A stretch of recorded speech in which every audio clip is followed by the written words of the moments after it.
Welcome to the Above and Beyond Recovery Podcast, where we explore recovery and its relationship to faith, family, work, community, and health.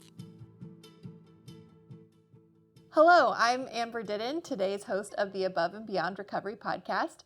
On today's episode, we'll be sharing a recovery spotlight of one of the students in our long-term faith-based program.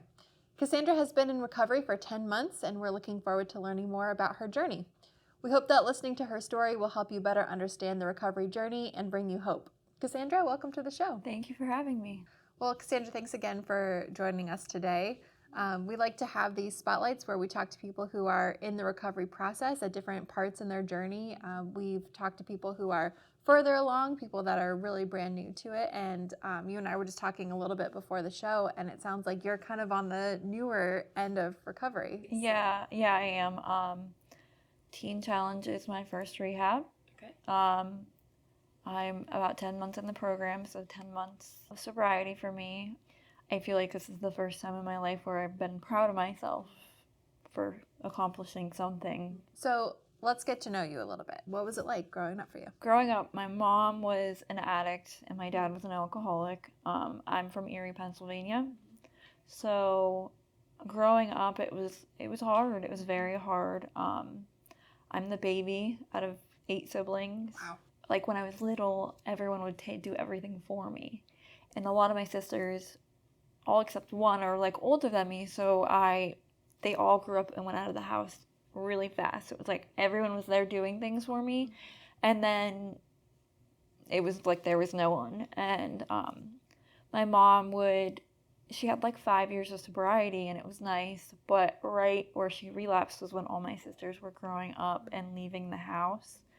So it was kind of like my dad, my sister, and I. Everyone went from doing things for me to I don't know what to do for myself because everyone did everything for me.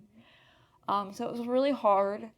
My mom and my dad, once they got a divorce, there was a lot of custody battles. My dad had full custody of us, and my mom, she loved us. There's no doubt in my mind that my parents loved us, but she just struggled with her addiction so much. And there was times when I would go stay in halfway houses with her. I remember going to AA and NA meetings. My mom was my mom. She was my light. Like that was nothing she did was wrong in my eyes. But as I got older, my dad kept us from her because he was trying to protect us. One time she got custody of us and we weren't allowed to go. Like we were grounded if we went, and it was his way of protecting us. But it was hard because when I was 15, my mom passed away. Sorry. And she never ended up fully getting clean again. I feel like it was hard because she just gave up completely. And my dad's drinking was at that point out of control. He is clean now. He's about 4 years sober. So. Wow, good for him. And then in 10th grade, my dad had a brain tumor. So it was like kind of like I went from having all these role models to no one. Right. I was 16 years old. It was really hard. My sister was working. We're 16 months apart. She was working, taking me to school. My dad owned a flooring business. We had to shut it down because he had a brain surgery and he changed entirely. So it was rough growing up, and I feel like I never really was able to have a childhood. I feel like I ended up getting pregnant at an early age. I was 17 when I got pregnant. I had my first son at 18. So I feel like I was robbed of my childhood, honestly, so it was hard. And my sister went in a direction of she wanted to be the complete opposite of my mom, where I admired my mom. My mom was my best friend. And I didn't really understand. So tell me a little bit you mentioned that your mom had about 5 years of sobriety. How old were you during that sober time? I was about 7 until like the age 11, 12. Okay. But my mom my dad was always at home with us at night. He would work during the day, and my mom was always trying to keep herself busy because she didn't want to relapse. So she did go back to college. She got a degree in business and accounting, and she went to like a lot of AA meetings, NA meetings. She worked as many jobs as she possibly could to keep herself busy. Growing up, I went to a Catholic school. We weren't Catholic. I think it was just my mom didn't want us to go to a public school. My mom did have a lot of faith. So there was faith in the house, more on my mom's side than my dad's side. My parents didn't really show any affection towards each other. My dad slept on the couch, my mom in bed, so there was never any role model in that aspect either. So talk a little bit about the differences you started to notice between when your mom was sober and then when she started using again. What did you notice kind of shifting in your home?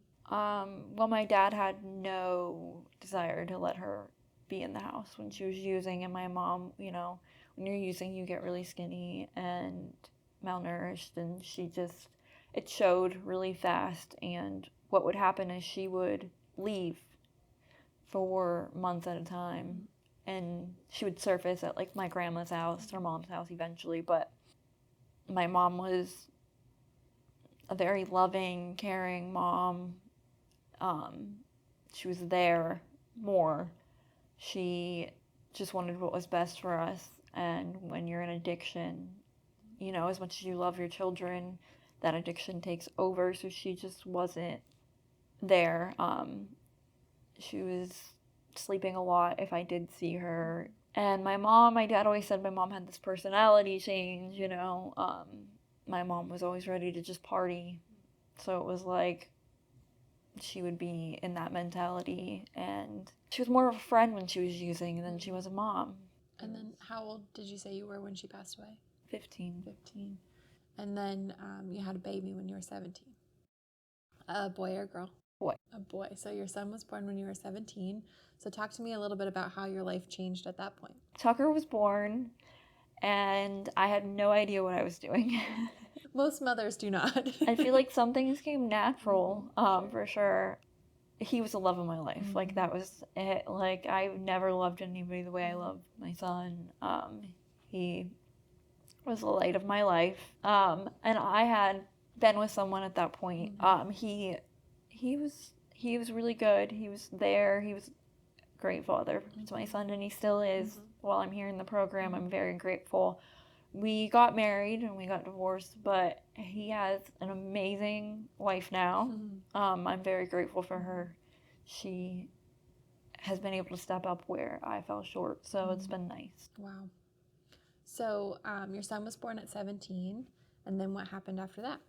I have a lot of codependency issues, and a lot of mental health as well. So I really let my depression and anxiety and codependency issues show. Having hardly any parenting growing up, I wasn't really shown how to be in a relationship, how to be a mom. So I just didn't know how to behave in general. And we ended up moving, buying a mobile home. I ended up staying at home most of the time. There was times when I would get jobs, but I was never really able to keep a job. I ended up getting pregnant again and having my middle child. Her name is Haven. She's 6 now.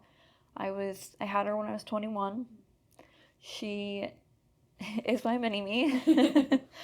She is amazing. And my ex-husband has schizophrenia as well, so he has a hard time holding jobs, and us both not dealing with our mental health issues was very hard, so we ended up splitting up, getting divorced, and that's when I really started to take a nosedive into addiction. I was 21 now, my kids were going to their dads on the weekends, I was going to party on the weekends, I was going to the bars. In the town that I was from, there was a motorcycle club. I ended up in the motorcycle club. That's where I started using cocaine, and I ended up getting with the president of the club, and he ended up moving in with me right away. There was a lot of using at that point, a lot, and I ended up getting pregnant again. I was able to get clean during that pregnancy. We were together, and it was really hard. There was a lot of cheating. There was a lot of things that just weren't good, and I still wasn't taking care of my mental health. And she was born, and that's my youngest. Her name is Kaylin. She's 4. She's beautiful as well. as soon as I was in the hospital, I started using again right away. And me and him ended up getting married. And as soon as we got married, things changed. Things just got worse. There's a lot of physical abuse, a lot of mental abuse, a lot of things that, I knew I didn't want my kids to grow up seeing. And at that point, I had tried methamphetamine, and that took over my life. Now I split up with him. We aren't divorced yet, but we're working on that. We've been separated for a few years.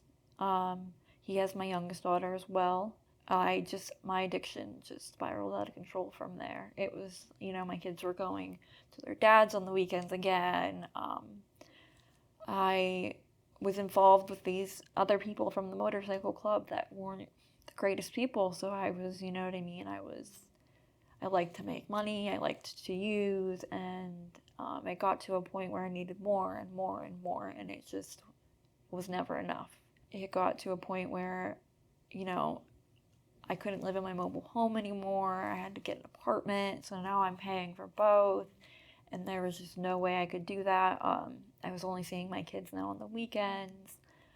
My car got ruined. I was being evicted out of that apartment because they thought I OD'd, and eventually it led me to a breaking point where I knew I had to go to rehab, and it took me a good 5 years of using to do that. But eventually you get to that point where you're just done. You've just had enough. But I forgot to mention one of my breaking points was when my best friend killed herself. Oh my gosh. She pointed a gun at a cop and then killed herself. She had a lot of issues, but I love to talk about suicide awareness. That's just something that's been a big part of my life. I've also dealt with those things in my life too, those moments. So the one question I want to ask you before we talk about how you found yourself in Teen Challenge is, as you were watching your mom struggle and your dad struggle with their addictions, what was your mindset towards substance use? Did you look up to that, or did you have, I'm sure it was scary sometimes to see them that way. Talk to me about like how you saw substance use as a child, and then maybe how that shifted as you got older. Well, when I was younger, with my mom, we grew up knowing my mom was not allowed to drink. Like, she just was not allowed. If mom was drinking, that's wrong. I actually remember a time where it was right before, like, she would have little relapses, and then it would just be one where she was just gone for good. I remember a time when she took my friend and I to camp. It was my grandpa's camp, and he has a little spot in Ohio. And I remember my sister, one of my older sisters, being like, "Cassie, don't let mom drink." And I was 12 years old at that point. Wow, that's a lot of responsibility. Yeah, and I remember there's a pool, an in-ground pool at the campgrounds. I remember going swimming, and I came back, and my mom, she just reeked of alcohol, and she was just in that party mindset that my dad would talk about. So now I'm like, "Mom, let me see what's in the can," because she would put it in a different can to hide it from me, because she knew I knew, you know what I mean? I just remember calling my dad and being like, "Dad, I don't know what to do. I let mom drink. I fell short, and I felt really responsible for that." And I don't think my sister at the time realized that, that was, I don't think she meant it like that. I think she was just, more or less trying to be watch out, I wanted to go home immediately because I knew it was wrong. But as I got older and my dad kept drinking, it was that I wanted to know what was all... You know what I mean? The curiosity. I wanted to know what it was all about. And I started drinking, and I liked the way I felt when I would drink. I would drink here and there in high school with my friends, but people don't talk about gateway drugs, but alcohol and marijuana are definitely gateway drugs, especially for me, because one thing led to another and another. And I was, I knew that Coke was the drug that that helped her fall short, and I wanted to try it, and I fell in love with it. It was a no, and then it led into a curiosity thing as I got older. The more I had opportunities with it, the more I wanted it. So what was the thing that was the turning point for you that finally made you decide that you needed to get help? My son being like, Mom, all you do is sleep. All you do is sleep. We never see you. And your son was 7 when he said that to you? Yeah. Wow. Just knowing that, remembering what my mom put us through and knowing I needed to go to rehab was scary for me, because I remember going to visit my mom in rehab, staying the night with her at halfway houses. And I remember what it felt like and being really confused. So just knowing that, my son was getting to be the same age I was when that was going on was definitely a breaking point. And like I said, losing everything was enough. When I was to the point where I had to go live with a friend, I didn't want to do that. I couldn't have my kids over. It was just too much for me. And I knew there had to be more to life than that. So how'd you find Teen Challenge? I was dating a guy for about 3.5 years. His daughter is an addict as well, and she told me about Teen Challenge, and I didn't think anything of it. But eventually, I called my insurance company, and I knew I had to go somewhere far from Erie, Pennsylvania, because I knew I would run. I had it mapped out in my head, and I said I need somewhere in Pennsylvania still, but just somewhere that isn't near me. And they said, I absolutely recommend Teen Challenge. Just don't go anywhere else. Just go to Teen Challenge. And I had already heard about it. So it was I felt like that was God kind of being it's time. And when I had learned about Teen Challenge, I didn't know that my aunt lived only 35 minutes from here. So, and she wouldn't come get me. When I was trying to AMA in the beginning, she was like, nope, you're staying. And I knew that. I'm going to pause you for a second. So AMA means against medical advice. It's a term that we use to mean that someone in our program wants to leave the program. And that's against our advice, because we would advise that you stay in the program. So what was going through your head when you were thinking about AMAing or leaving the program? So alone. I felt homesick. I felt, when you're coming off of certain drugs, some people feel sick. And when you're coming off methamphetamine, you have a lot of anxiety. I just wanted to be back with my boyfriend and be, be where I felt normal, because that was uncomfortable for me. And, growth is uncomfortable, but I just didn't know how I could do it at that point. A few days went by, and eventually I got more comfortable. I was okay, and I thought, I'm leaving at 30 days. Nope, that wasn't happening. My family called my counselor, and they were like, she needs to stay for at least 90, and here I am 10 months later, so. So you pushed through. So what gave you the strength to keep pushing? God. Definitely God. I got saved December 19th, 2021. What was that like? How did that happen? That was amazing. I was at the Rayersburg campus for the first 30 days, and then I went to the Philly house for about 2 months. And the director there, Greg, we went to his church, and I just remember I was in the program for a little over a month, and I just remember seeing these girls in this house that had a light, and I wanted that light. I wanted that light so bad. Can you describe that light? What did that mean? They just loved each other. No matter what, they just loved each other, and they just had so much joy. I would look at them and be like, how are they sitting in rehab and they're that happy? I don't understand. And it was God. It was the Holy Spirit filling them up, and I was just amazed by that. And I'll never forget being in that church and them doing an altar call and getting saved that day was amazing. The Holy Spirit filling me for the first time that I can really remember was the best feeling. I had chills. My heart was filled with that joy that I wanted so badly. And it was amazing. That's awesome. So how have you carried that with you through the rest of your program? Remembering that we're supposed to persevere is a big thing. Perseverance, even though it's uncomfortable. And just, asking God to guide me and just growing closer to Him.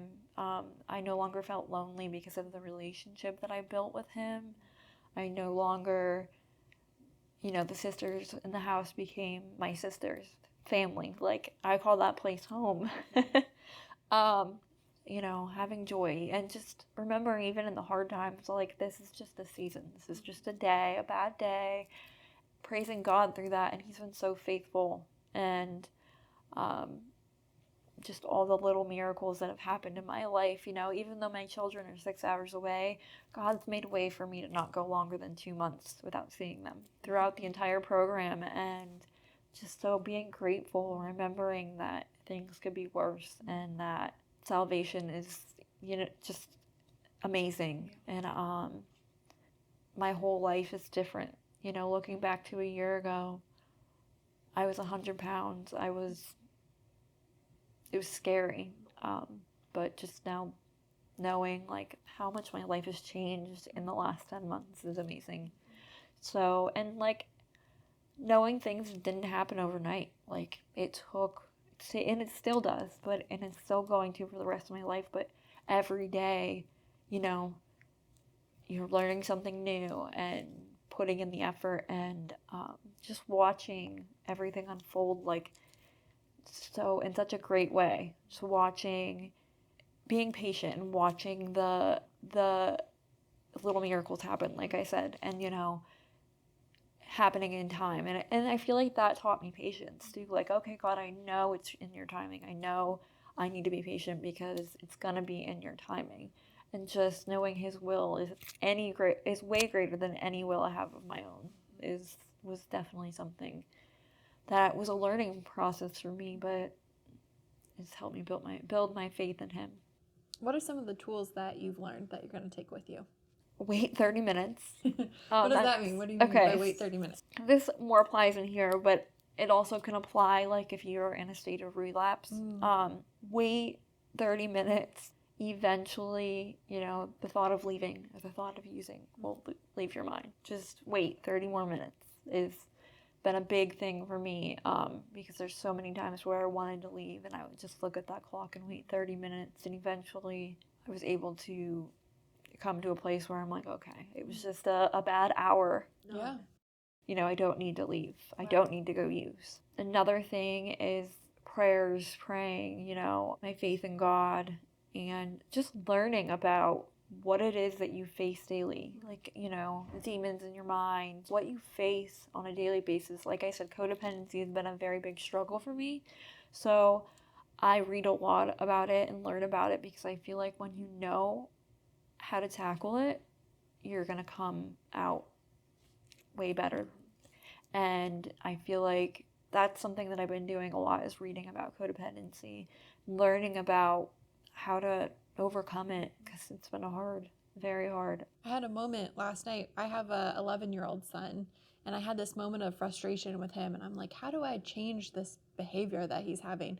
And I immediately was like, oh, this is happening between us because of my own codependency, and applying those kinds of things. We don't always think about it outside of maybe like a romantic relationship, but codependency influences all of our relationships. Yep. Absolutely. Yeah. It's much more of a common issue than people think, honestly. So, and that's something I've learned. So really just facing things head on has been a big thing for me. My counselor has been amazing, and she's like, that's what you do, Cassie. You face things head on as they're coming at you. You pray about them, and I'm very grateful someone sees that in me. So what are your hopes for the future? So my hopes for the future are, I'm supposed to graduate in November, and I'm very excited for that. I want to go back to school. What are you going to study? I want to become a drug and alcohol counselor, and that has been my dream since before I ever started using. Wow. Because of my mom. I just want to help other people. I just want to help people know that they're not alone, and that I feel like being in addiction and relating to them is something that will help them feel more comfortable as well. And I would like to get back on track with, my aunt owns a cleaning business, so I'm going to work with her while I go to school. I'm very grateful for her. She's been a very big blessing. And eventually just to, learn new things, try new things, be able to just enjoy life with my kids and take them to church every Sunday and help build their faith and enjoy life without using, enjoy life clean and to be happy and a child of God. Okay, so my next question for you is, how have you seen your kids starting to learn more about faith, and how have you introduced that concept to them? On my home passes, when they come, if we have an overnight, I take them to church. On this last home pass that I had, they were getting upset because it was time to go meet their dad so that they could head home. And I was like, well, let's just pray that God gives us the strength to get through this last period of time where we're apart from each other, and they calmed down right after that. We prayed, and it was very sweet. And I'm like, see, God's got this. We've gotten through this far, and just have faith that He will bring peace through this time. I used to have really bad anxiety in the car because that's how my mom passed away, was in a car accident. So my daughter's used to that with me, and she, in the car on the way to meet their dad, was actually like hyperventilating, and I'm like, listen, Haven, it's okay. I'm like, God's not going to let anything happen to us. And so to see that, where I used to be hyperventilating in the car to where I had that faith in God, I think she calmed right down, and I think that really helped her. You know what I mean? I just want them to see that faith. It's so awesome to see how God is breaking the cycle in your family, and that it's starting with you, and that your trust and faith in Him is what's going to carry that through. It's really neat to see this moment in time. Because of everything I went through with my mom, I'm very big on breaking the generational curses. And that's a big goal of mine, is to break that generational curse on both sides of my family. You just see addiction. There's a lot in my family, but I have faith that I'm supposed to be a part of that, breaking that generational curse. What would you say to people right now who are struggling? How would you give them hope? You just have to surrender. You just have to have some faith, and that everything's going to be okay, and just give it to God, and God makes a way, He paves a way for you to be able to get through it. Every concern that I had, a mobile home, storage units, 6 hours away, everything God has taken care of, and then some. God's blessed me throughout this journey. And so if you think that it's not possible, it's possible. It's definitely possible, and it's worth it. It's worth it. Wow, what a word. That's so great. Thank you so much for sharing, Cassandra. I appreciated so much talking to you and learning more about your story and your life, and just it's so evident what God is doing in you and through you. So thanks again. Before we close the show, we like to talk about the habits that we're making this week that are helping us find wholeness in our lives. Cassandra, what's your wholeness habit of the week? Memorizing scripture is a very big, important wholeness habit for me. In the program, we have to memorize scripture, but also, I like to make it a habit of my own. So, do you have a verse you're working on this week? Yeah, my life verse is 2 Corinthians 8:11. It's basically talking about being eager to finish what you start. Yeah. So, even if we don't remember it word for word, I think the practice of memorizing scripture just kind of gets the ideas into your heart, So, yeah, it's definitely a beneficial habit. So, my habit this week is I learned about this Christian artist last fall. His name is John Mark Pantana, and I listened to him all through the fall, all through the winter, and then got into my spring and summer music. But I'm getting back into it for the fall. He's a great poetic artist, a lot of acoustic music, and so that's my habit, is listening to more John Mark Pantana. Okay. Yeah. I'll have to look into that. All right, well, that's it for this week. Cassandra, thank you so much for joining us. Thank you for having me. And to those of you listening, don't forget to leave us a comment or email us with a question at AboveBeyond@paatc.org. We're looking forward to hearing from you.